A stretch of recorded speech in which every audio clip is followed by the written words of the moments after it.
تو آج کے 2 کالمس مجھے اچھے لگے.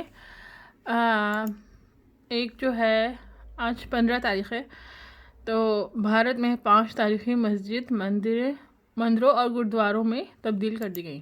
تو تو یہ بھی بڑا اچھا ڈسکس ٹاپک ہے، جو ہر وقت کہتے ہیں کہ کون سی مسجدیں تبدیل کی گئی ہیں.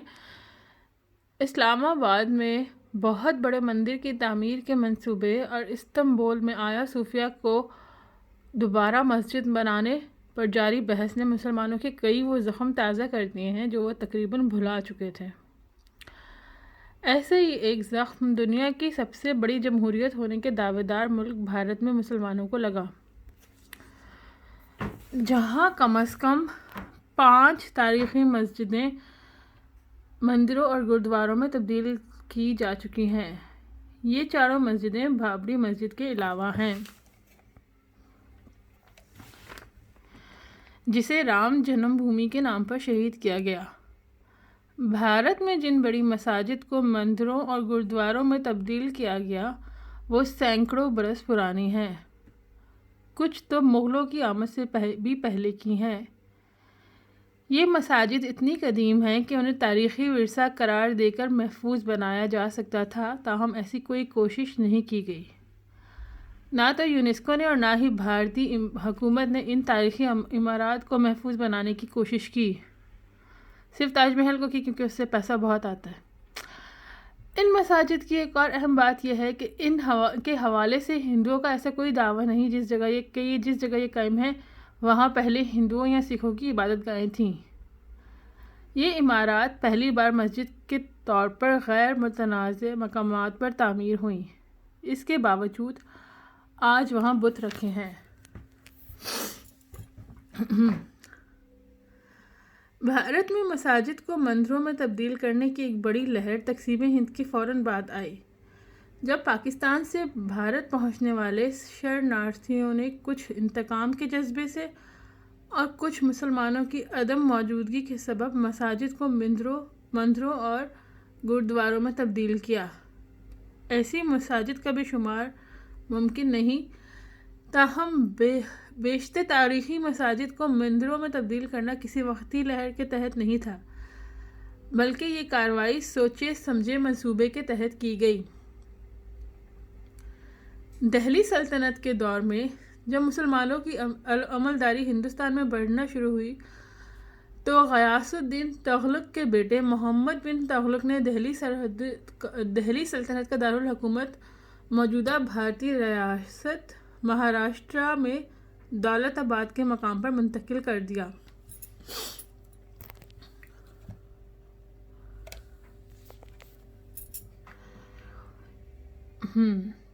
کیونکہ یہ جگہ دہلی سلطنت کے تقریباً وسط میں تھی، دہلی سے بڑی تعداد میں لوگ نئے دارالحکومت میں منتقل ہوئے.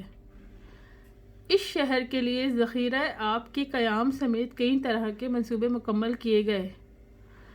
اگرچہ دولت آباد مختصر وقت کے لیے ہی دہلی سلطنت کا دارالحکومت رہا، تاہم یہاں کافی تعمیرات ہوئیں اور اسی وجہ سے شہر کو تاریخی اہمیت حاصل ہے. دولت آباد شہر کی تعمیر سے پہلے یہاں پر ایک قلعہ تھا جو علاء الدین خلجی نے 13ویں صدی کے آخر میں فتح کیا. علاء الدین خلجی کے جوان سال بیٹے مبارک خلجی کا اقتدار صرف 4 برس چلا، لیکن مبارک خلجی کے یادگار کاموں میں سے ایک دولت آباد قلعے میں تعمیر کرائی گئی شاندار مسجد ہے. 14ویں صدی کے اوائل میں دہلی سلطنت میں یہ سب سے بڑی مسجد تھی. وقت گزرتا گیا، خلجیوں کی طرح تغلق آ گئے، پھر ہوتے ہوئے دہلی سلطنت ہی ختم ہو گئی اور مغلوں نے اقتدار سنبھال لیا. دولت آباد کی اہمیت کم ہوتی گئی. اورنگزیب نے یہاں پڑوس میں ایک اور اورنگ آباد آباد کیا، تاہم دولت آباد قلعے کی یہ مسجد آباد رہی. قطع نظر اس بات کے کہ حکمران کون ہے، مسلمان یہاں اذان دیتے، نماز ہوتی اور یہ سلسلہ 100 برس سے زائد عرصے تک چلتا رہا. پھر ہندوؤں نے مسجدوں کی محراب میں بت رکھ دیے. اس جامع مسجد کو بھارت ماتا مندر قرار دے دیا. اس عمارت پر مسجد کا بڑا گنبد آج بھی موجود ہے۔ عمارت کے عقب میں کچھ فاصلے پر ایک بڑا مینار دکھائی دیتا ہے جس کا نام چاند مینار ہے۔ یہ قلعے کی فتح کی یاد میں تعمیر کیا گیا تھا۔ اب اس مینار کے نیچے ایک چھوٹی سی مسجد موجود ہے جو چاند مینار مسجد کہلاتی ہے۔ 14ویں صدی میں ہی ایک اور تاریخی مسجد موجودہ ریاست ہریانہ کے علاقے حصار میں بنائی گئی، جہاں ایک وقت میں بڑی تعداد میں مسلمان آباد تھے۔ فیروز شاہ تغلق کے دور میں بننے والی یہ مسجد دانا شیر بہلول شاہ کے مزار کے ساتھ واقع ہے اور انہی سے منسوب ہے۔ تقسیم ہند کے بعد سے یہ مسجد بھی مندر میں تبدیل کر دی گئی۔ ہریانہ میں ہی سونی پت کے علاقے میں خواجہ خضر کا مزار اور جامع مسجد ہیں۔ اس جامع مسجد کو اب درگا مندر میں تبدیل کر دیا گیا ہے، حالانکہ مقامی لوگ اب بھی اسے بڑی مسجد کہہ کر ہی پکارتے ہیں۔ ان دونوں مساجد کے اوپر ایک بڑا اور 2 چھوٹے چھوٹے گنبد موجود ہیں۔ سونی پت کے محلے قلعہ میں واقع جامع مسجد کو اس وقت کے ایک نام نہاد سماجی کارکن بھائی کھیم چند نے مندر میں تبدیل کیا تھا۔ اگر عمارت کے گیٹ پر لہراتے ایک پرچم اور ہندی تحریر کو نظر انداز کر دیا جائے تو باہر سے عمارت دیکھ کر آج بھی مسجد کا گمان ہوتا ہے، لیکن اس کے اندر بت رکھے ہیں۔ رفتہ رفتہ ہندوؤں نے اسے اندر سے تبدیل کرنا شروع کر دیا۔